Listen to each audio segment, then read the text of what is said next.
Hey guys, I don't know who needs to hear this today, but if you are someone who is doing it differently, who is changing up your life, who is finally tuning into self-confidence or self-belief, or just deciding that, okay, you're ready to live in alignment with your calling, to see that creative project through, to actually believe that you can build that business or believe that you can book that trip and go and explore whatever it might be.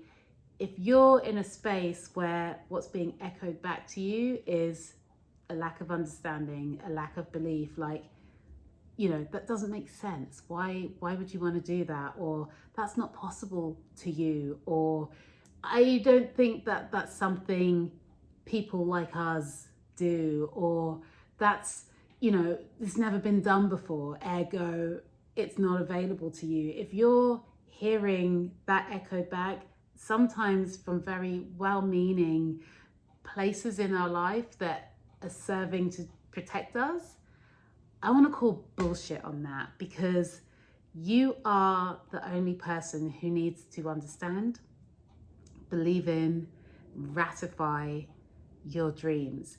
And of course, it's great to get support and collaborations and information.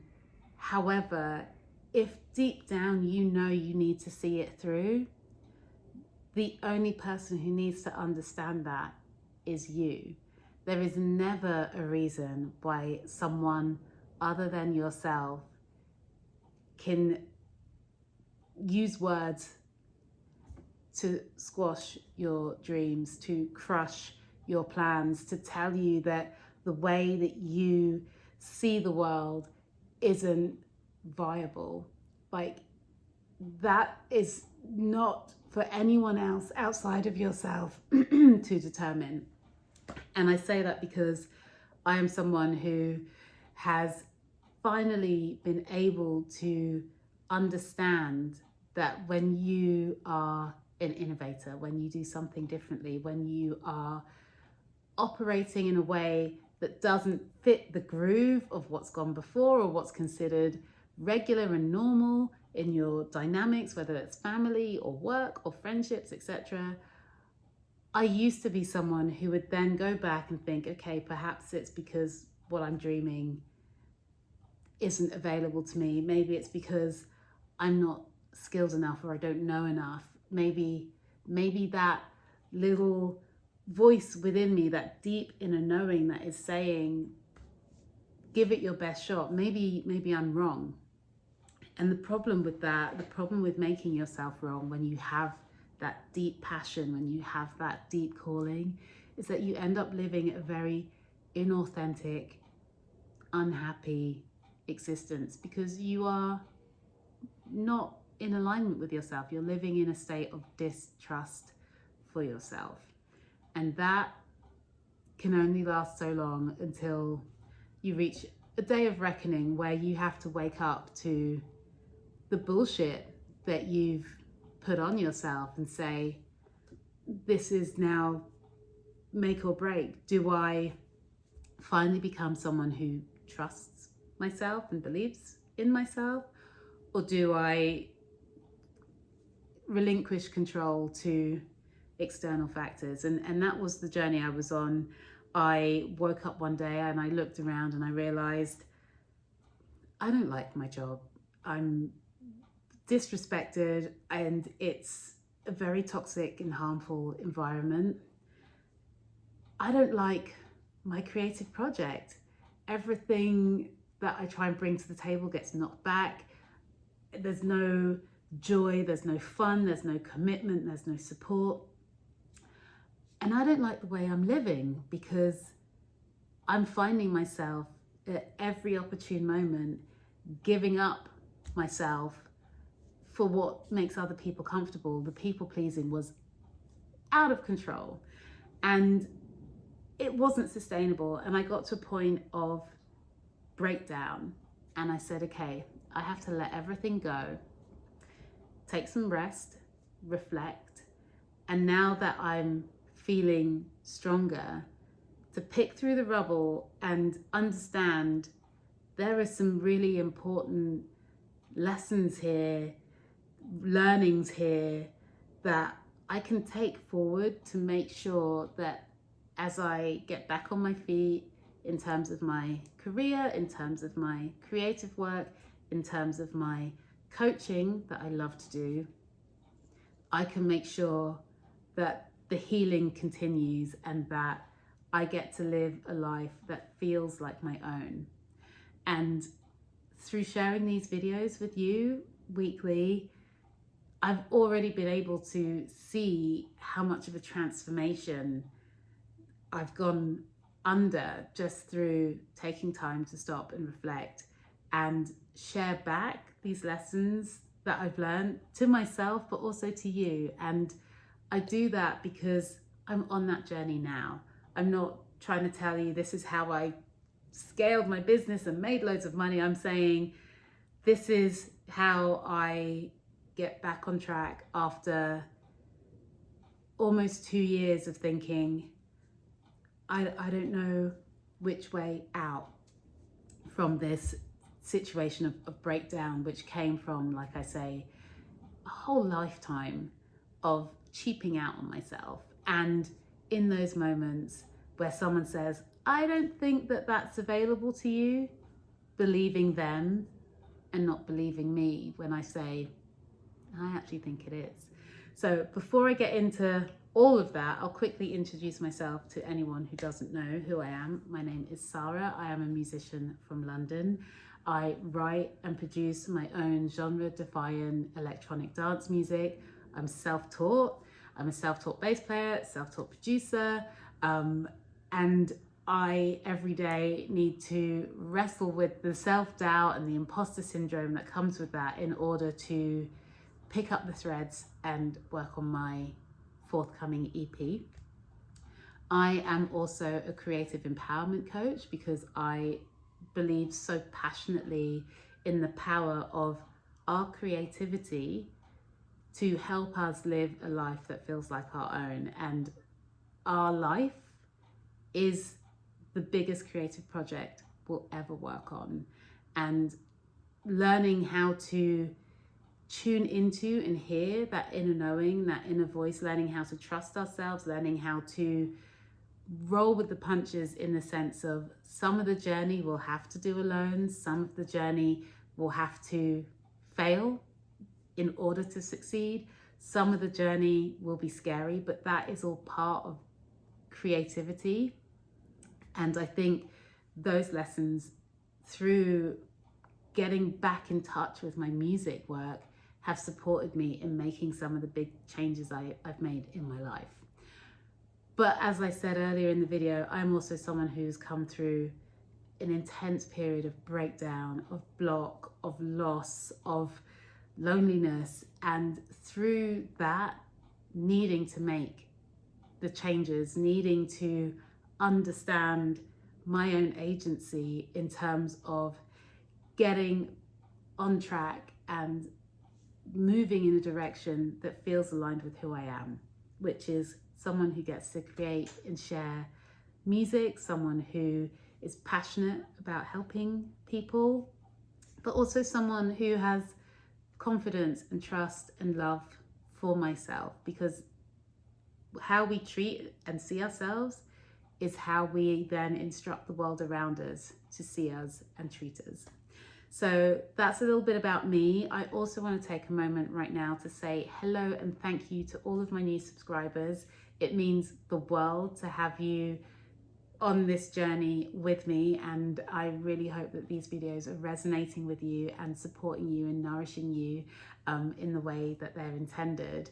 Because yeah, I get it. It's hard out there, and there's a lot out there happening right now, which makes it feel so difficult to trust your creative calling and know that this is essential work. Like, we don't get to choose. You don't get to choose whether or not we pursue our art. Like, we need to find a way to make space for it, and we need to find a way to believe in it. And I really hope that these videos are helping you to do that. So thank you for subscribing, and please stay tuned and share and comment. Let me know how these videos are resonating for you. But as I say, I'm calling bullshit on the fact that when it comes to innovation, when it comes to doing things differently in your life, you will immediately hear voices come back to you to say, it's not possible. That's not available to you. Your dream is too big. Your vision is too colorful. You've got to scale it back. And typically, like I say, in my own experience, I've thought, okay, this is an expert telling me what's available for me. Like, I ought to trust and believe in what they're saying. Ergo, I'm going to change my dream to fit.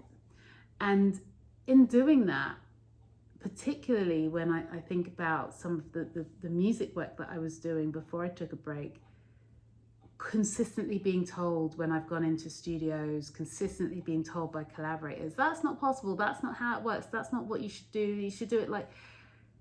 And I found I was now making music that I didn't enjoy.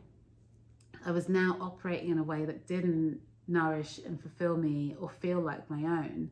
And capping my dream to fit other people's expectations of what is possible just left me feeling so miserable. And I had to remind myself that when I was studying my MA, which was a couple years ago now, and my plan really was, when I enrolled on the course, was like, this is great. I can study part-time, work part-time. I've got this facility where I can go in. I'm just gonna record an album, get it done. I'll have access to equipment, bish bash bosh, Bob's your uncle, etc. And when I enrolled on the course, it started to become apparent that that wasn't what I wanted to do. And I became really interested in experiential composition. So I was building these immersive sound installations that people could move around in.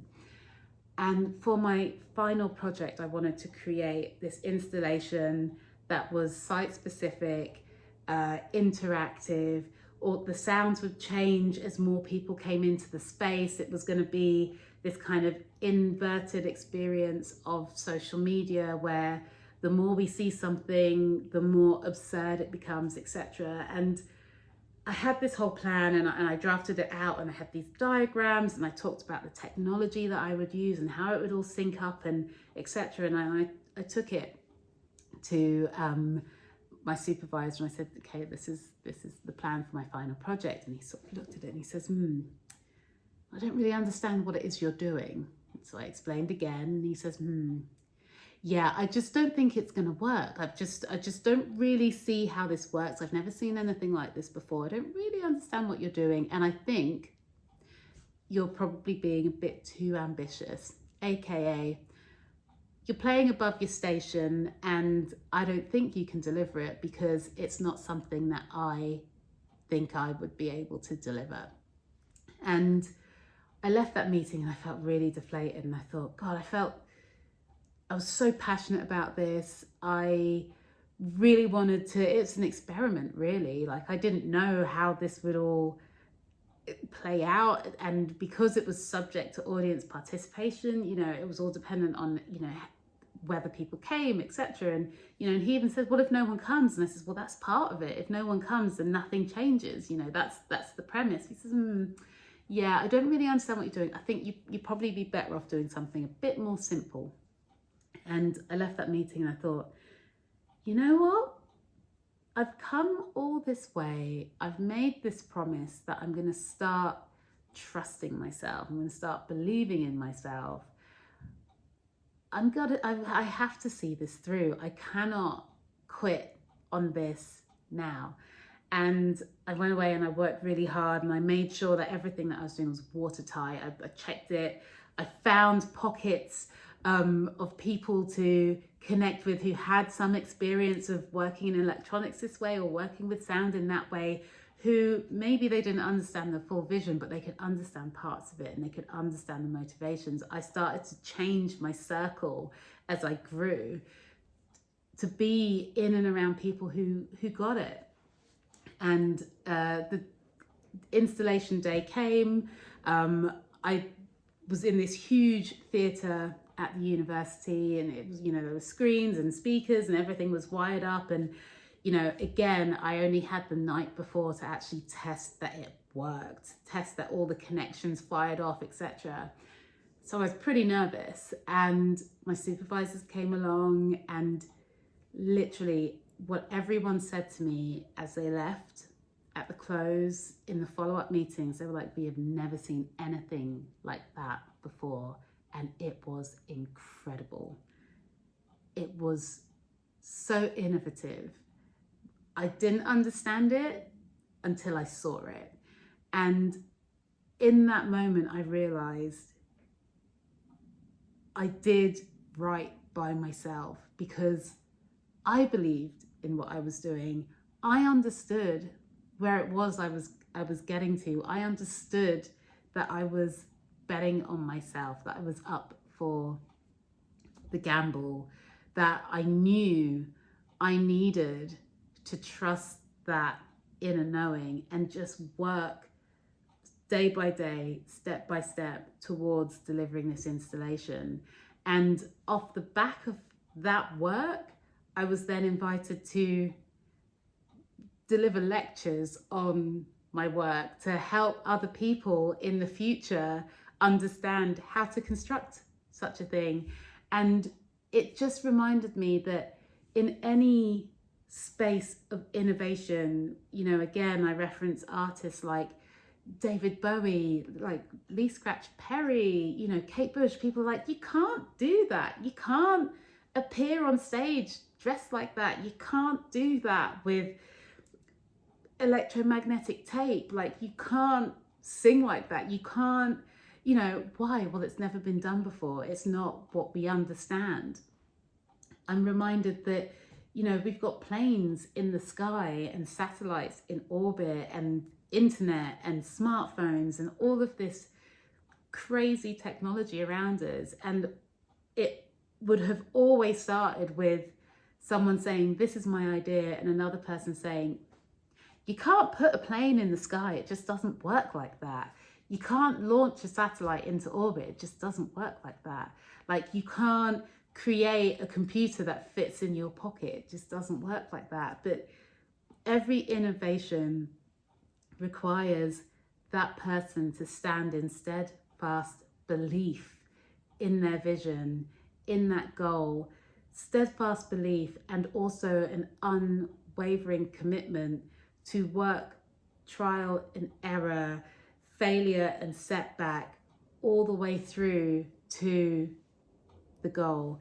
And it may be that the goal changes and evolves along the way, and that is also part of it. But that commitment, that belief is necessary, and you have to be comfortable with people not understanding what it is you're doing whilst you're doing it. If you're someone who's doing something that hasn't been done before, whether that is in your art practice or even in your own family, you know, if you're saying, I'm going to book that course on watercolor painting, it's like, well, why? What business have you of doing that? That's not something that we do in this family or in this dynamic, in this friendship group. Well, be okay with people not understanding your passion, your drive, your curiosity around understanding what happens when you bet on yourself. Because as I've made this journey, and as each time I've confronted that, each time I've said, do you know what? I'm going to stand steadfast in my belief. What's on the other side of that is always far greater than what was in terms of growth, you know, far greater in terms of personal satisfaction, personal development, achievement. You know, it's learning to break outside of the confines that you've helped construct for yourself by betting on yourself, seeing it through, and being really comfortable with being the only person who understands what it is that you're doing, because ultimately it's your dream, it's your life, and you've got to see it through. So if you're finding yourself in a place where the echo chamber is feeling like it's closing in, telling you to change your dream, telling you to dial it down, dial it back, quit, don't change your dream. Change the team, because there are people out there who will understand, but you have to be the first one to take that step, to move forward, to move beyond where you are now and get into a space where you're consistently up leveling. And sometimes you have to walk alone, but it's always worth it. So I hope that has inspired you to trust yourself and to see it through. I know that I will be taking some time today to reflect on my next move when it comes to working on my EP. I feel like there are some changes that I need to just really trust myself and explore. So I'll keep you posted on that. But in the meantime, wishing you an amazing day. Thank you for being here. If you're new here, please subscribe. Drop me a note. Let me know if this resonated. And I'll see you next week. Take care. Bye.